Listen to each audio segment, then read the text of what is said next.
These are living legends. Living legends. Stand up and scream for Cheech Marin and Tommy Chong. Cheech and Chong!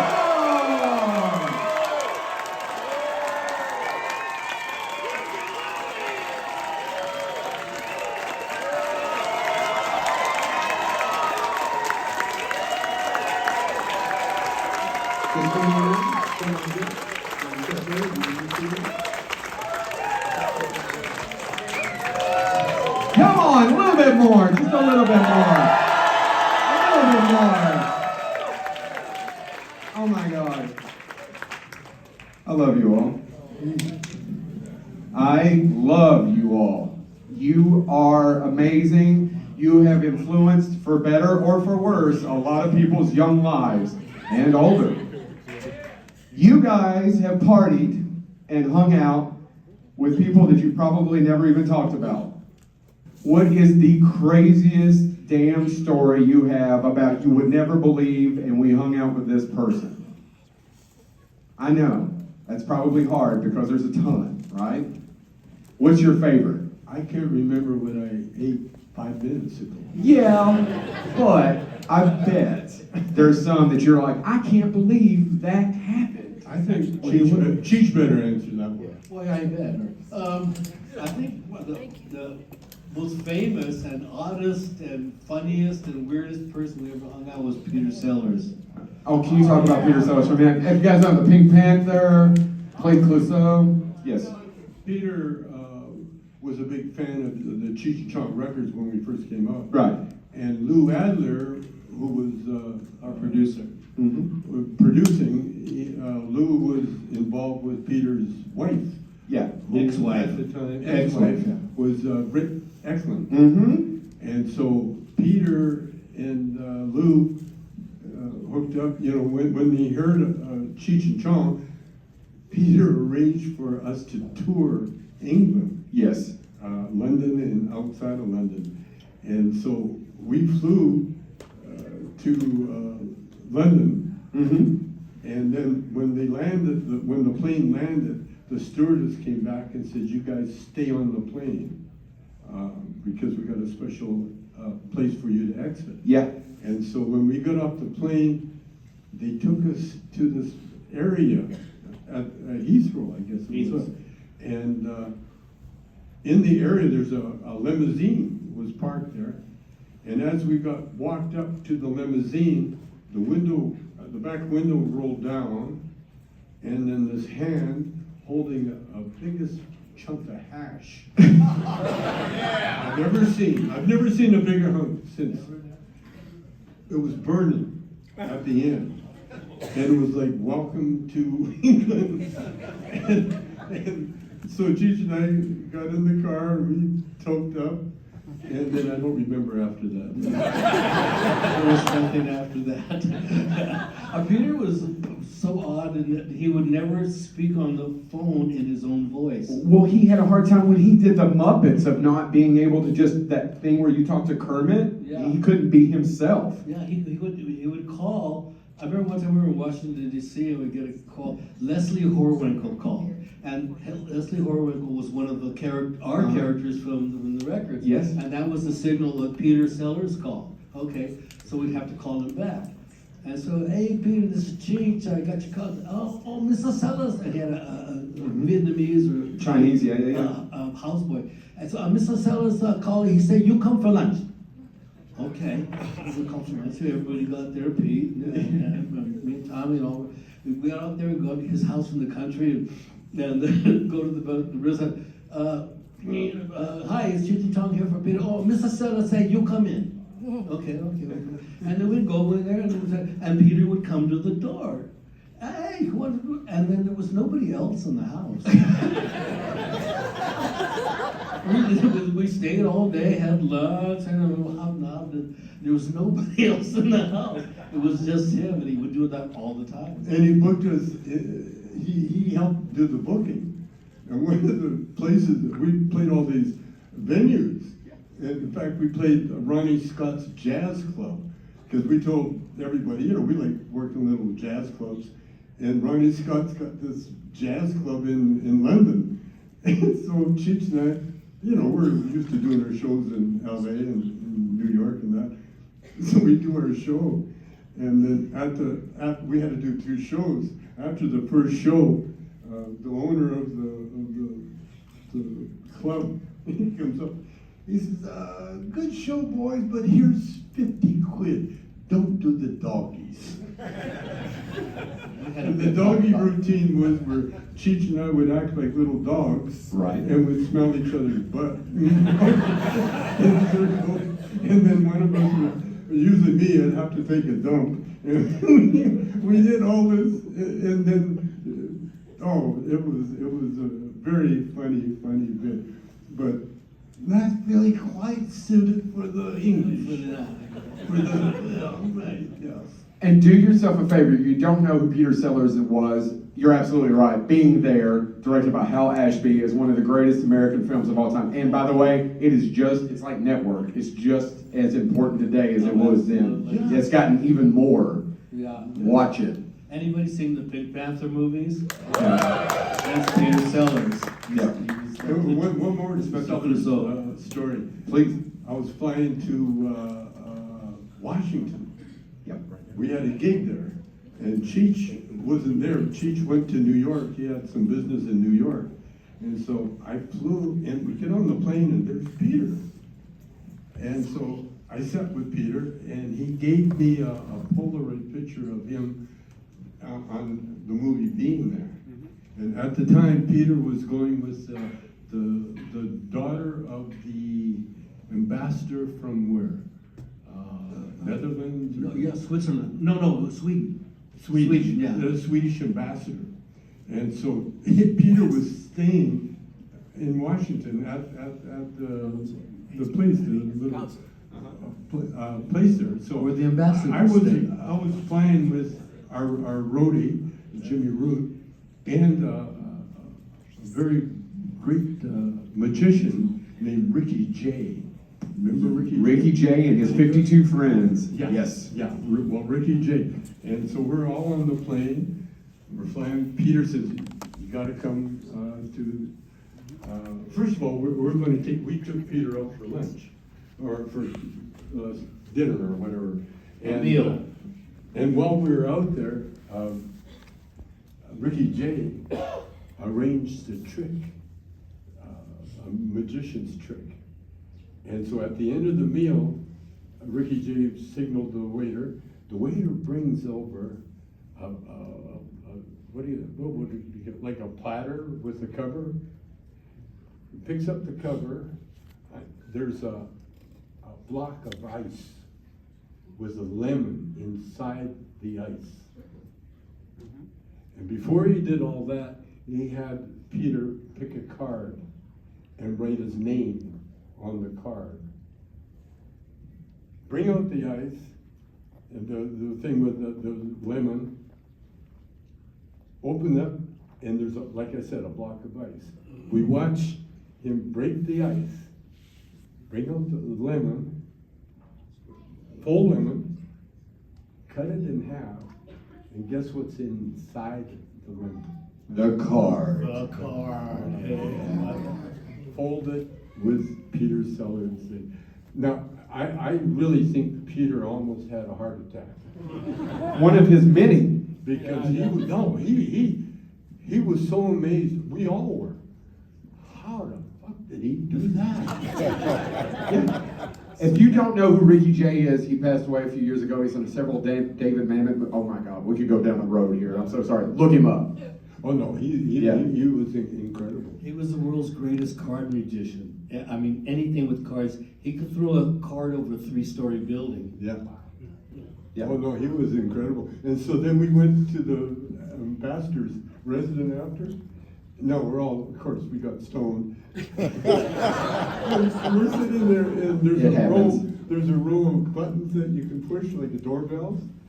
And we said, Peter, what's this for? He said, well, let's find out. He pushes the button, and here comes a maid, waiter. Yes, sir. What can I do for you? And we spent most of the day pushing buttons and laughing like crazy. People were coming. Oh, man. Thank you all so much. All right, sir, our first victim, yell out your question. Major fan of y'all's, have been since the 70s. I know y'all met in the early 60s. What I'm curious is how long did y'all work at City Works together? How long did you work at City Works together? Do you remember? The city work? Yeah, when was that? That was in like 69, 70? Late What's the 60s, City early Works? 70s. The City Works, the group we had in Vancouver. Oh, okay. That's what we called ourselves. Yeah. How long did y'all get? I think it was 9 months. 9 months? Yeah, and it gave birth to It was Cheech 9 Chong. months. Yeah, I remember that. Yeah. It I know seemed when y'all first started, there appropriate, was you a know, group of because y'all. the reason we left is we got fired. By his brother. My own club. My own club and my brother one time, it was a titty bar, and we changed it into a improvisational club. It was improvisational naked theater. Right, you know? It was very popular. No, the problem was, when it was just a titty bar, we made a ton of money. But when we turned it into a theater, next thing you know, we had an audience counting their change. I think you owe me a quarter. So we lost money, but the show was great.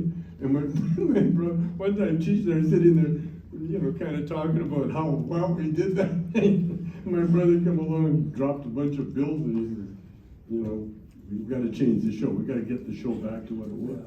And so then I said, okay, well then Cheech and I have to go down to LA to make it big. Yeah. And so, first of all, we were going to do it musically.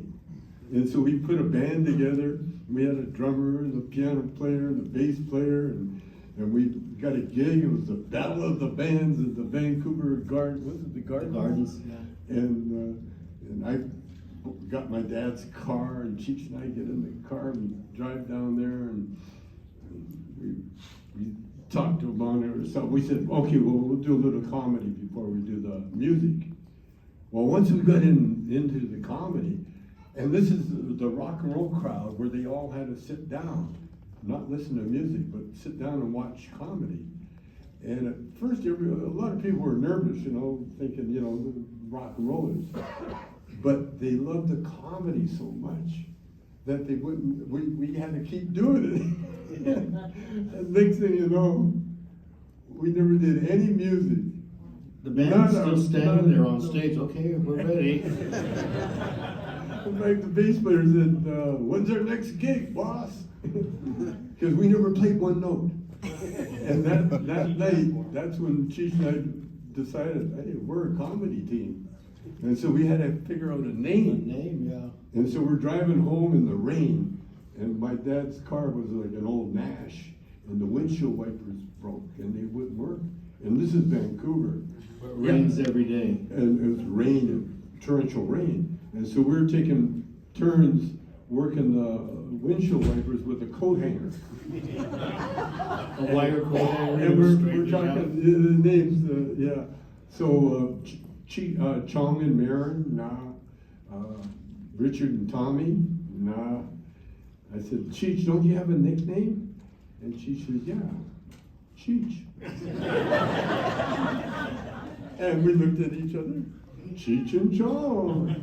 And I remember being outside going, Cheech and Chong, Cheech and Chong. It's perfect. And it was never Chong and Cheech because Cheech and Chong scanned better because we were both musicians all our life, and that sound, okay, that made the rhythms.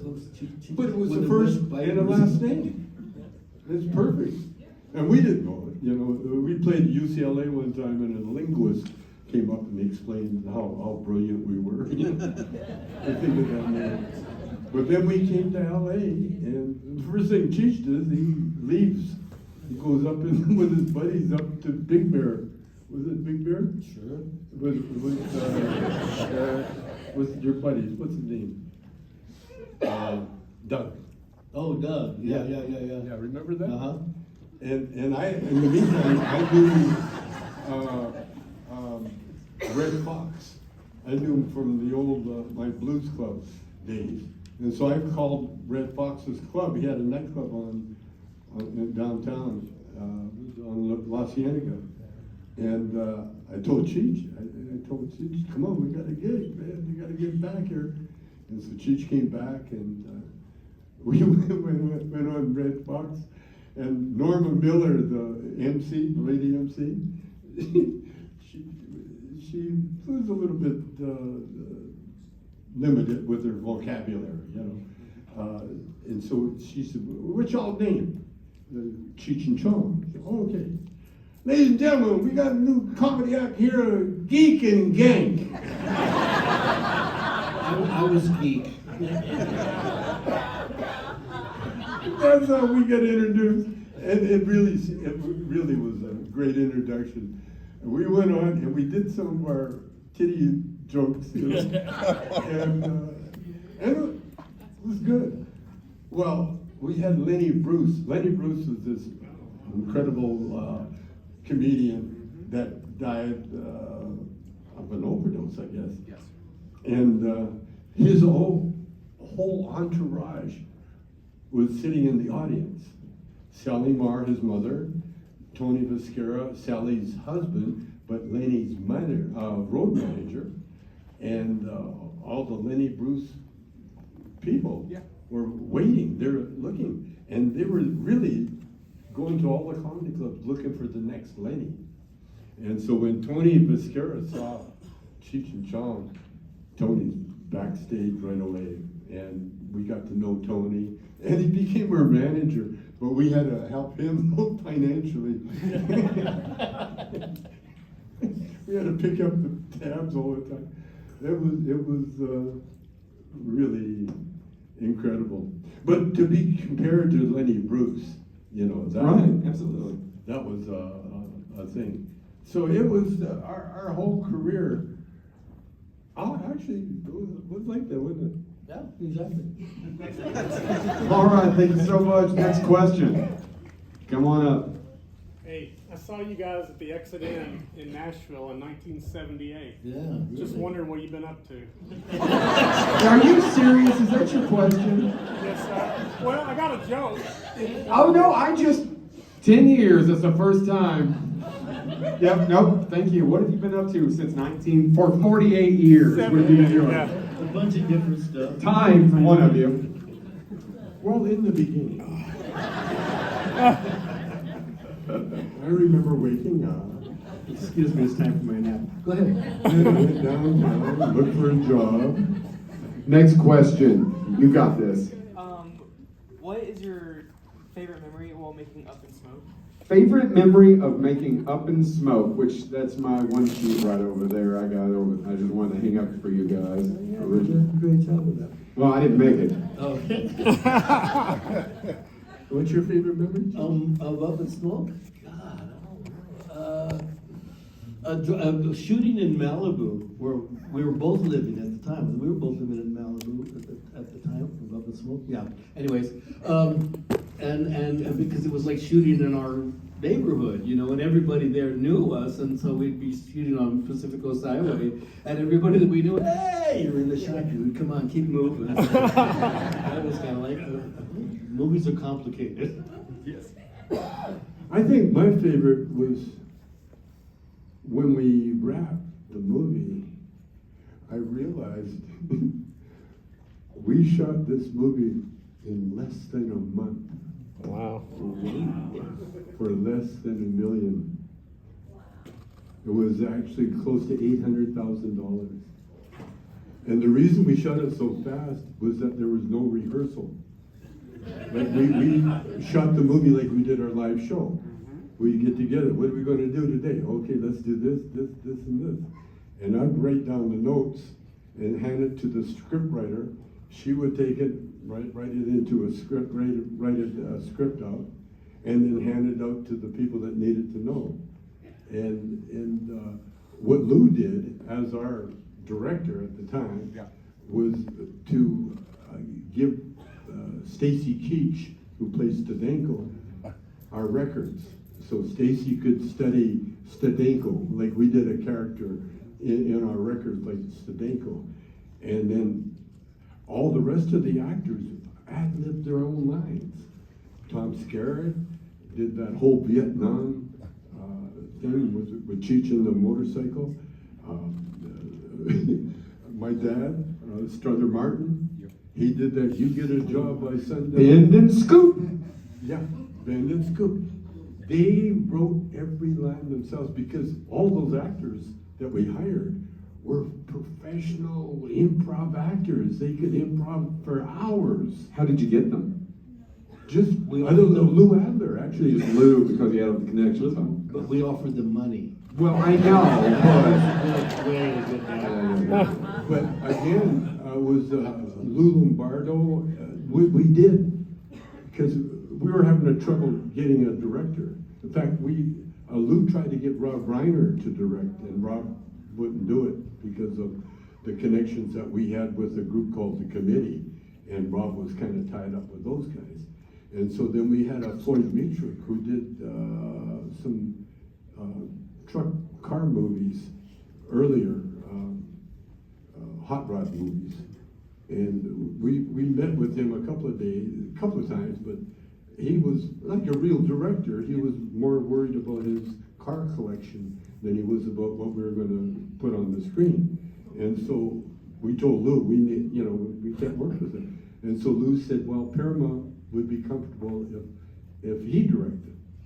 And we said, oh, great, fine. And so, because Lou was like our director anyway, he's our producer. When we did our records, we would go to Lou, he'd get the rough cut, and then he'd give us notes, what we should do. And so what we did was, that's how we directed the movie. Cheech and I would talk, and I'd write out the scenario, and then Lou would get it, except right up to the end. And then again, I was used to working the way we were. And then all of a sudden, they didn't want me on the set. Lou's got it. And because they're shooting the ending. And I thought, well, that's weird, but he's the director. So Lou and Lombardo and that, they all shot their ending. I call it their ending, because when they screened it, it just pissed me off so much, man. Because here we are, we got this up in smoke thing going, it's so nice. And then the ending that Lou wrote, or that Lou Lombardo and those guys wrote, it was all a dream. All of a sudden, that when we got busted in Malibu, we kept back to that, and it was like somehow we dreamt the whole concert and everything else. And it was like, I almost threw up. It was so horrible. And so You then did throw up. I remember you did actually throw up. Yeah. Big chunks. And so I told anybody that wanted to listen, that ending sucks, man. That's not going to work. We got to get it. And so Lou Lombardo, that's what they wanted to hear. So they all gathered around, and then I told them, I'm going to write, and I'm going to direct. Cheech and I are going to write the ending, and then I'm going to, I'll direct it. And so I got a little special thing where it says Tommy Chong directed the ending. Yep. But it was the ending and what really all the ending was that after the concert, we're just driving down Malibu saying, hey, we're going to be big rock stars. We're going to be famous. We can get our cousin to go on the road with us. We're going to be bigger than Ruben and the Jets, Yeah, we had a good time. And then they screened it. They screened the good ending. And there again, Cheech and I got excluded, because Lou he took the movie to Paris. And they had a special screening and everything else. But guess who wasn't there? The guys that did the fucking movie. But that's okay. It all worked out. It all worked out, yeah.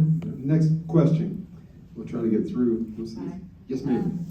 Just want to know if you have a favorite memory from Nash Bridges, and if you have a favorite memory from that 70s show. Favorite memory from Nash Bridges and favorite memory from that 70s show. Nash Bridges for me was 6 years of enjoying San Francisco. San Francisco, if there's a town you have to own, San Francisco is the one to own. And we, It's available now. Is it? I'm gonna make a bid, man. No, all the .comers are leaving, and apparently they're talking about San Francisco losing, and a lot of restaurants are closing. Yeah? Yeah, so you got a chance. That's a good chance, good time to buy it, yeah. But it was San Francisco, we had a great time, you know, it was, that's my favorite memory, the people of San Francisco and how they welcomed us, you know, they were not really welcoming to people shooting movies there because, you know, they're up all night and lights and blah, blah, blah, they tie up traffic and, you know, but they liked us because we represented the city in the way they wanted it to be represented. And so we had a great time there, and we were in bed with the mayor and the city council and everybody, so everything went smooth for all the time we were there. So it was a great part of my life, you know. Tommy, What's that? That 70s show? that 70s show, your favorite memory from that 70s show? Well, I'm a stoner, so I don't have any. My favorite memory, I guess, was the fact I eventually realized I wasn't going to be able to write one line in that show because everything was scripted. Everything is scripted, but the writers were so good, they took my energy and made everything look like it was ad-libbed, the way they wrote it. I got so much respect for writers in Hollywood now because of that. Because a true writer, man, they just got inside me and the show itself. And so I never had a big part at all, but I was there the whole time. And so rather than sitting in my dressing room watching TV, which I usually do, I started sitting and going to school. And I'd sit there and watch the director and the cameraman and everybody work. And I was like, then I got a whole schooling on how they make a sitcom and how the timing and how so much of this and so much of that and how they were very anal with the whole show. And that's why the show was such a big hit. They grabbed a piece of everybody, like Wilmer and there was a representative of all the young kids. Well, you guys know because it's your show. You had some character in the show that you could latch on to, and a lot of them latched on to me because I was such I reminded people of their brothers, their dads, their husbands, themselves. It was just a phenomenal show. And then at the end, there was one time, one incident that happened that kind of put a smile on my face. Because I came into that show being half of Cheech Chong. But when I got there, I was just Tommy Chong. And I'm just an actor. But there was this thing, linger. In fact, I always used to think that I had more important things to do. But then I realized I didn't. Just relax and be who you are and enjoy what you got.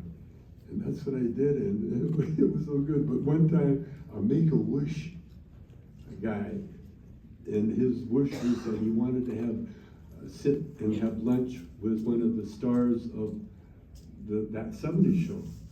And so right away, Ashton Kutcher, he gets all ready because, he was like, in his mind anyway, he was the star of the show.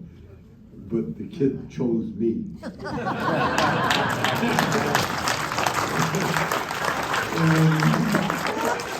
And I was like the least of the whole cast, because the whole cast, they were separate. We were it's a very caste system. Like the main guys, they had their own lunch area, they had their own offices, they had everything, and the kitty and Red and myself and Dawn, the neighbor and the rest of us, we were just bit players, as far as they're concerned. But it was. You should have come to San Francisco. Nice there. I got offered the Nash Bridges, but I said I don't want to be no fucking cop. So he was All right, next question. Let's see if we can get through a couple more. Yeah, go ahead. So, I rewatched Up in Smoke to like get back into the feel of things. There was this really nice vehicle that was in the movie, the fiber weed van. How long did it take you to make that vehicle? We had the art department do that.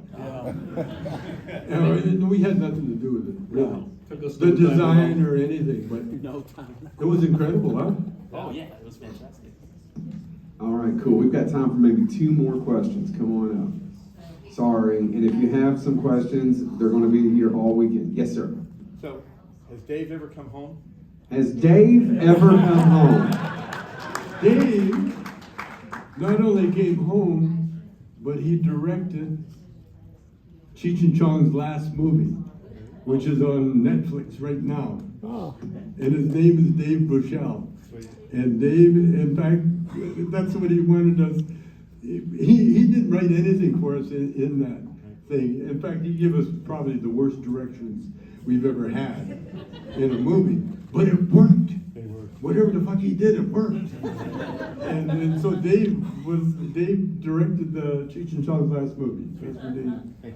All right, come on up, Deadpool, and then we've got one more. Go I ahead. just want to welcome you, Mr. Dolly, you, Mr. Yes, yes. Amsterdam. So, actually, no, the question is, where did the full skit of, the strawberries and working your way up to them goddamn bananas, where the hell did that come from? From the actors. From the actors. From the Well, I actors. mean, was that like a build-up story for Tommy's character?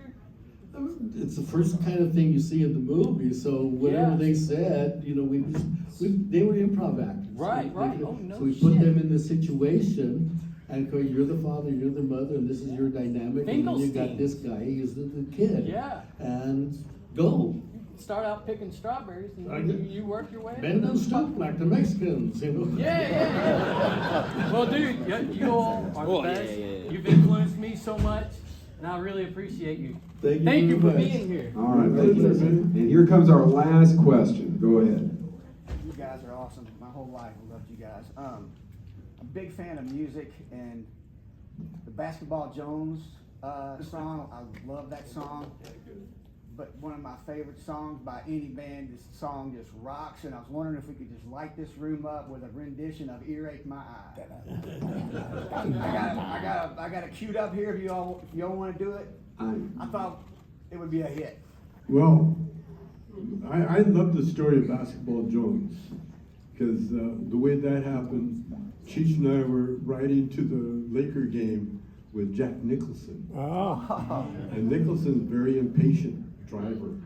Oh. And next thing you know, we're going 70 miles down the wrong way on Manchester Avenue. And Cheech is in the back seat, I'm in the front seat, and Cheech starts singing, I got Basketball Jones. There was a previous record called Love Jones by another group. It was popular at the time, and I maybe was playing on the radio, and so I started singing basketball just because I thought we were going to die. That's his VW in the movie. It's Jack Nicholson's car, right? Is that true? Yeah, the Volkswagen. The Volkswagen, that's his. Yeah, that's he his- donated that to Yeah, me. I don't know if you know, and that's Jack Nicholson's Volkswagen. Yeah. But Jack Nicholson, no, he was driving, and then when we got to the game, it just stuck in my head, Basketball Jones, man. And so then, I think the next day, we're in the studio singing Basketball Jones. And who was it that did the intro? George Harrison from the Beatles was in the next You studio. guys remember the Beatles? English guys with the mop tops, and they were in the next studio recording. Lou walks over and says, "Hey, you want to be in the Cheech and Chong record?" "Oh, might as well." you know, and he comes over and I think you played him the song and Carole King was on the record too. And so Tommy played on the piano, which he's not a piano player, plays the first part of Basketball Jones. She goes, those aren't the words to Love Jones. Those aren't the words to Love Jones, but you figured it out. And then George Harrison sat down and played that intro, and it sounded just like George Harrison, you know. Wow. I mean, like if you Well, you listen to it now. Yeah. Listen to it now, and you can hear George Harrison because it's a long intro. It's incredible. Yeah. Incredible. Yeah, Carole King said to me, that's not the right changes. I said, that makes it original. Any comment on Eric My Eye at all? Eric, Earring My Eye was written by, or it was started and written by a guitar player from Edmonton, Alberta, Canada. One of the greatest guitarists ever. In fact, when I heard him play, I put my guitar down and said, okay, I'm a comedian. Yeah. And that was it. Well, he was staying with Cheech at Cheech's house, and Cheech was dating this gorgeous, I won't tell you who. Girl, it was a girl. Anyway, so Jay comes out of the bedroom and he goes, hey, Tommy, listen to this. Mama talking to me,